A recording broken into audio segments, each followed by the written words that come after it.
Assalamualaikum warahmatullahi wabarakatuh. Perkenalkan, nama saya Putri Napisa dari kelas Agroteknologi 20C dengan NIM 12070600096. Nah, pada video kali ini saya akan menjelaskan tentang poster yang saya buat, yang mana tugas ini diajukan untuk memenuhi salah satu tugas mata kuliah praktikum budidaya tanaman pangan utama dosen pengampu Bapak Agung Rahmadi, SPMP. Nah, di sini saya akan menjelaskan tentang peran fungsi unsur hara makro dalam proses produksi tanaman padi. Nah, kita ketahui bahwa padi merupakan tanaman yang hasilnya dijadikan makanan pokok di negara kita, sehingga padi banyak sekali dibudidayakan di negara Indonesia.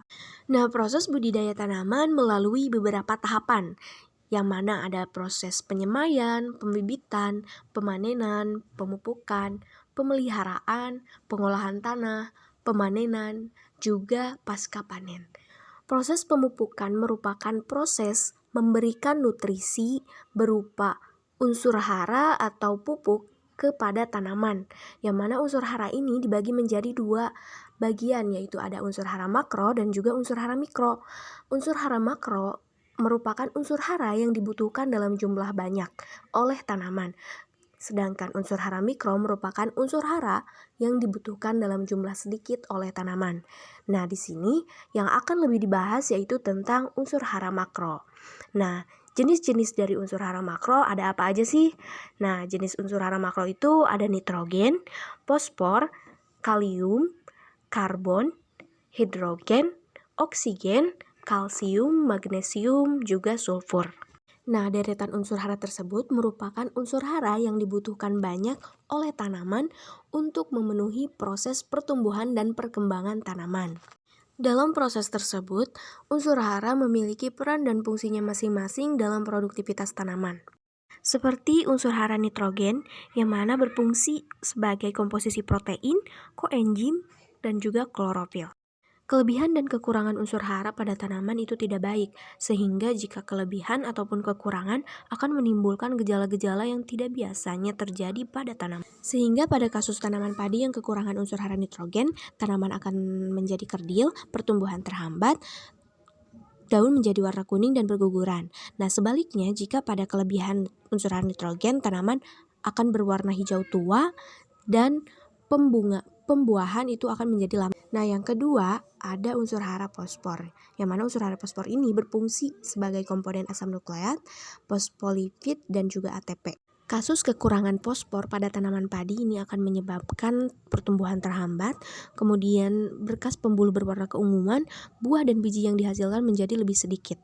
Untuk kelebihannya terjadi penyerapan unsur hara lain, tetapi tidak terjadi perubahan fisik pada tanaman. Yang selanjutnya yaitu kalium, berfungsi mengaktifkan enzim, mengatur keseimbangan larutan air, serta mempengaruhi osmosis pada tanaman. Untuk kasus kekurangan unsur hara ini yaitu akan menyebabkan daun tua menggulung, tepi daun hangus, sehingga tanaman ini lemah dan juga mudah roboh. Nah, untuk kasus kelebihannya, maka tanaman akan terganggu dalam proses penyerapan Ca dan juga Mg.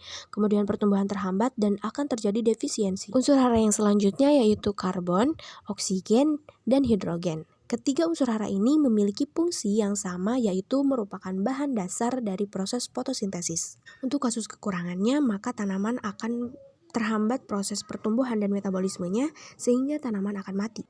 Unsur hara yang selanjutnya yaitu kalsium, yaitu berfungsi sebagai pengatur fungsi sel dan juga penguat dinding. Untuk kasus kekurangan kalsium pada tanaman, daun-daun tidak terbentuk, ujung tunas mati, dan pertumbuhan akar terhambat. Untuk kasus kelebihannya, maka akan mempengaruhi pH tanah. Kemudian yang selanjutnya yaitu magnesium. Magnesium berfungsi sebagai komponen klorofil serta mengaktifkan enzim. Untuk kasus kekurangan magnesium, maka tanaman akan mengalami klorosis, daun-daun berguguran, serta pembelahan sel terganggu. Yang terakhir yaitu unsur hara sulfur. Sulfur berfungsi menjadi komponen sebagian kecil asam amino. Nah, gejala tanaman padi yang kekurangan sulfur akan menguning pada bagian daunnya, kemudian pertumbuhan akan menjadi lambat. Nah, itu dia peran dan fungsi yang dimiliki oleh unsur hara makro bagi pertumbuhan dan perkembangan tanaman padi. Masing-masing memiliki peran dan fungsi yang berbeda, namun satu dengan yang lainnya saling terikat sehingga jika tidak ada salah satu, maka akan sangat mempengaruhi pada pertumbuhan dan perkembangan tanaman padi. Nah, mungkin itu aja yang bisa saya jelaskan tentang poster yang saya buat. Terima kasih atas perhatiannya. Wassalamualaikum warahmatullahi wabarakatuh.